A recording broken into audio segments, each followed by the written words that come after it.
One of the trends I've noticed since like cutting out a lot of entertainment or podcasts that I thought were helping me and were beneficial to listen to like every waking moment of the day while I was doing other work, driving, eating, like a lot of the stuff they talk about, like once you actually allow your brain to rest, to like actually start functioning and being able to focus and allow space for insights to happen, because you need, like, in order for your brain to come up with new ideas, you need space for it to do that, and you can't do that if you're flooding it with music or with podcasts or with all these other things. Like, you need to be bored to have these ideas, but once you start having these ideas and you start looking back at some of the old podcasts you looked at, you're like, no shit. Like, I thought the stuff they were saying was brilliant, but like, honestly, no shit. I mean, even half the shit I say, it's like, once you wake up to it, it's like, no shit. But a lot of people don't wake up to it, which is why I'm making my videos. But anyways, with this, like, there's a book called Lean Business that I was reading, and I was looking through it, and I'm just like, this dude, like, literally, this dude wrote a whole book that is actually highly recommended for like business owners, and his whole book is based around ask your customer what they think and then make it. Like, come out with a product, give it to the customer, get feedback, and then change your product. Because actually no one follows this, because so many people, they like have this idea of their one patent that's going to change the world, or like, I designed this app that's going to change the world, and they sink like so much money into doing it, and then they launch it and they're like, oh, people aren't using it. Like, there's a disconnect between what they think people want and what people actually want.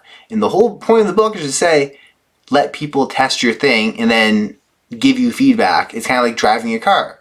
You make adjustments while you're driving versus launching a rocket ship, which is a comparison they use in the book, which is like you're trying to set everything up perfect beforehand, and then you launch it. It's like, it's a lot easier to drive a car because you can course correct. If you start swerving off, you can change back. Like, the company shouldn't be your product. The company should be like the mission, and then you iterate over many things to make that mission come true. And I was looking at this, I'm like, is this seriously all the book has to say? Like, I'm skimming through it still just to see if there's anything else that I want to like look at. But I mean, right now I'm just lean from Toyota. So I was studying Ford, and then the method of production at Ford got picked up by Toyota, who then improved it, and he came up with Osha Toyota something, but basically the Japanese car company. And now there's a whole system production called Lean, and it's like really fascinating, at least from the engineering standpoint. And this textbook is actually one thing I want to talk about. And in it, the author is he's mentioning all these systems, and I'll just give you an example. So the author's family owned a Greek restaurant, and he's just commenting about how his dad like implicitly understood a lot of these lean manufacturing techniques that you would want to implement. So he's like, the pull system at my dad's restaurant discussed earlier entailed replenishing the runners and repeaters and sequential production of strangers. Dad, I told him after he retired, the Imperial Grill was a classic Type C pull system. He looked over at my mother. You hear that, Helen? Too much school destroys their mind. Like, I think it's kind of funny. Like, the dude's like studying his dad's old system. He's like, Dad, that's a classic Type C pull system. Which, unless you know manufacturing engineering, you actually need to understand it. But like, he's just classifying it here, and his dad just like looks over at his mom like, what the fuck is coming out of this dude's mouth? Like, it's how you run a business well. Like, you mean, like, what? But I think it's true. Like, too much school destroys their mind. Too much, like, trying to seek out information from others versus doing the thinking yourself will destroy your mind. And then there's another quote from the book, which is, I grew up in a Greek restaurant, the Imperial Grill, a family diner on Toronto Queen Street East. I love restaurants. They're the most basic kind of factory. The Imperial Grill was a lean enterprise, and my folks, Frank and Helen, lean thinkers. Though they would simply call it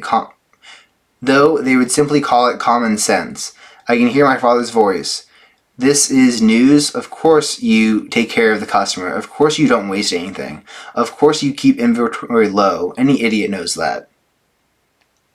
I mean, literally, this book basically just talks about that, and it breaks it down mathematically and for like equations and way more technical. But it's like, of course you do that.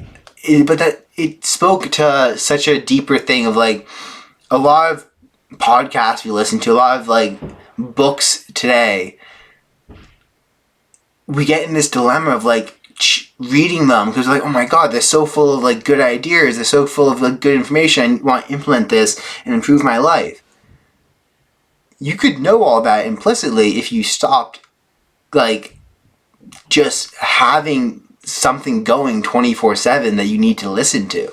Like there's an adjustment period where you basically your brain is still going really fast because it's used to being hyperstimulated 24/7. But then after that, and you actually have time to think, you'll start coming up with these ideas yourself. And they'll all apply to your life, or at least most of them will apply to your life, because it's what you think of the most. So, I mean, that's my advice. It's what I've been doing. But, I mean, even this video, like, I was like, oh, what do I do for this video? And I'm like, okay, you know what I'm going to do? I'm going to sit down, I'm going to meditate, and I'm going to see what pops into my head. So I sat down and meditated, and this video basically, the quotes from the book popped into my head, the lean business book popped into my head, and like the whole thing kind of just formed. And I was like, wow.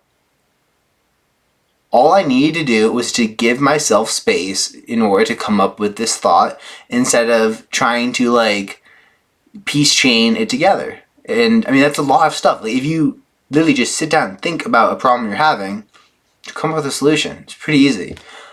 I think we overcomplicate it by chasing knowledge, or we think that like we need to listen to others because we're unable to focus and calm down our own brain enough to do the thinking ourselves. So a book is really good for walking you through and helping you organize your own thoughts. But let me put that again. Organize your own thoughts. If you can make time for like yourself to do that naturally, then you don't necessarily need to. Like, if you don't distract yourself 24/7, or you don't try to be the most productive you can, your thoughts will already be organized, and then you can look at books and you still get information. There's still useful stuff in them, but it's a lot less of this chasing down and trying to consume all the knowledge you possibly can, because you realize that you can simply intuit most of this stuff yourself. I mean, I think it was Nietzsche that said that the human body itself contains more knowledge than the whole world has, or give me 2 seconds. Okay, so I found it. There's more wisdom in your body than in your deepest philosophy. This emphasizes Nietzsche's belief that the body holds intrinsic primal knowledge that often surpasses abstract intellectual reasoning. He often explored this idea that humans are deeply connected with their physicality, and that our instincts and bodily experiences are sources of profound wisdom. So, yeah, stop distracting yourself, make time to think. Peace out.